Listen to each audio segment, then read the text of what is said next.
నీకేమైంది? అమ్మో, ఊరికే ఉండరా? ఇకపై ఇలా అంతా మాట్లాడద్దు.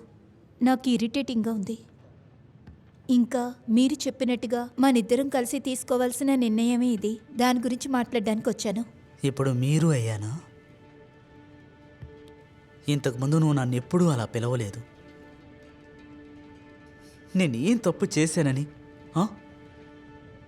టామీ, నాకు చెప్పులు డ్రెస్సు చూస్ చేసుకోలేని వయసు. ఆ చిన్న వయసులోనే నిన్ను లైఫ్ పార్ట్నర్గా చూస్ చేసుకున్నాను.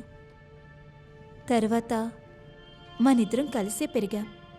కానీ ఫిజికల్గా నువ్వు నా ఎంత ఎదగలేదు. కేవలం 1.5 ఇంచే నువ్వు నాకంటే ఎత్తు. అది ఆపోజిట్గా ఉంటే నేను హ్యాపీగానే ఉంటాను. ఆపోజిట్లో ఉన్నా కానీ డిఫరెంటే కదా. అది అలాంటిది కాదు. నువ్వు నిజంగా ఫెమినిస్ట్వా లేదంటే నటిస్తున్నావా? ఎవరికి చెప్పుకోవాలని ఆడకంటే మగ ఎత్తుగా ఉండాలనుకుంటున్నావు? ఇది ఒక్కొక్కర పర్సనల్ కోరికే కదా. ఇందులో ఫెమినిజం ఎందుకు తీసుకొస్తున్నావు?